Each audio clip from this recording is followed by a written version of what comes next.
Okay, so let's say you've built something amazing, something genuinely life-changing, a real innovation.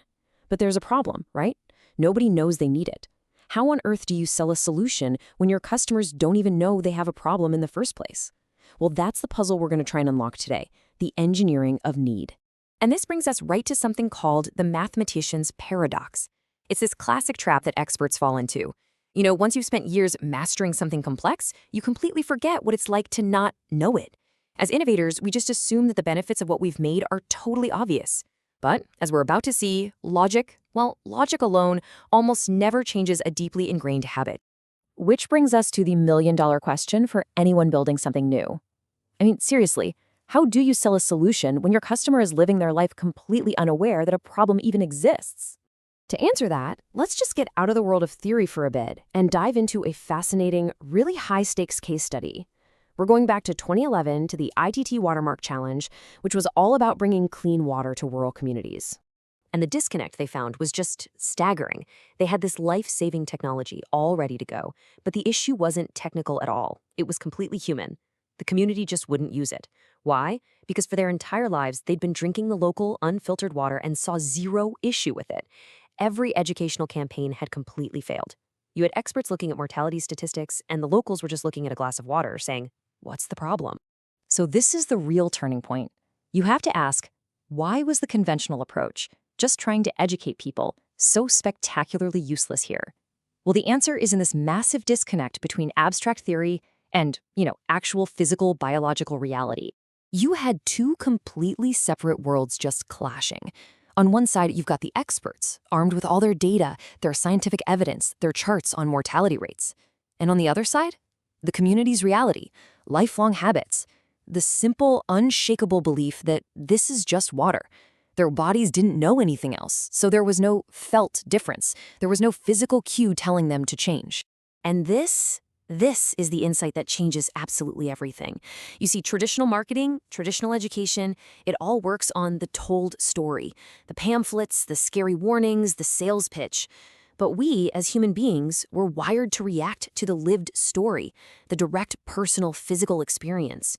You can't just explain the feeling of being healthier, you have to actually deliver it.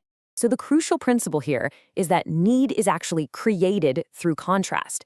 If you've only ever known one reality, it's not a problem. It's just normal.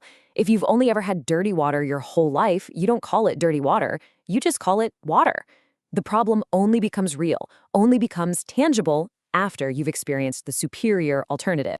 So what was the big idea? What was the solution? The breakthrough wasn't a better marketing campaign. It was a complete, radical shift in thinking. They moved from trying to make an argument to actually engineering a feeling. They used a strategy we could call experiential logistics. And the plan they came up with was just so elegant. First, they put a single pilot system in one key location, like a school. Then, and this is the genius part, instead of lectures, they started delivering free, bottled, purified water to families every single day for months. This gave people's bodies time to adapt. They started to physically feel the difference, more energy, better digestion, and they used local boys as the delivery couriers, which turned them into active participants in the mission, not just passive recipients. Every single step was about creating a new, first-hand reality. And this was the absolute key to the entire strategy. The goal wasn't just to show them something better. It was to let them live with the better solution for so long that when the free supply eventually stopped, going back to the old way felt like a real, physical, tangible loss. The need was finally there, not because it was explained to them, but because it was installed directly into their bodies.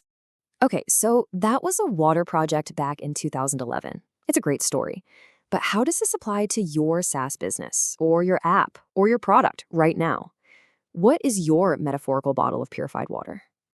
Let's think about the new rules. First off, just stop with the aggressive education. Nobody, and I mean nobody, likes being told they've been doing their job or living their life wrong their whole life. Instead, you've got to create a visceral, physical experience of your product. Don't just sell the solution. Let your customers live inside the solution until the very thought of going back to their old way becomes genuinely painful. So let's make this really concrete. The standard approach is what? A 3-day free trial where people click around, you throw a bunch of feature pop-ups at them and hope for the best. The need engineering approach is a strategic deep dive experience. Imagine for a project management tool. Instead of just a blank trial, you offer a 1-month white glove onboarding. You actually migrate their most chaotic current project into your system for them. You give them a dedicated success manager. You literally rewire their team's habits. After 30 days of that kind of clarity and efficiency, the idea of going back to their messy spreadsheet chaos doesn't just feel like an inconvenience, it feels impossible. You've created a dependence on quality. When you step back, you realize this whole idea is so much bigger than just a sales tactic. It's really a fundamental principle for introducing anything new into the world. And this is the one line to remember. True, effective, lasting marketing is not about the story you tell. It is about the story you enable your customer to live for themselves. The moment they become the main character in a story of improvement, well, the sale is already made. But there is one final, fascinating twist to this story. That brilliant solution we just broke down, it didn't actually win the 2011 competition. It was rejected. And that's such a powerful reminder, isn't it? The groundbreaking ideas are often way ahead of their time. A rejected idea isn't always a wrong idea. So I'll leave you with this question to really think about for your own work. What is the deep, unacknowledged thirst that your customers have? What is the clean water that you can provide that will make them finally realize they've been drinking from a puddle all along? Find that, and you found the key. You found how to engineer need.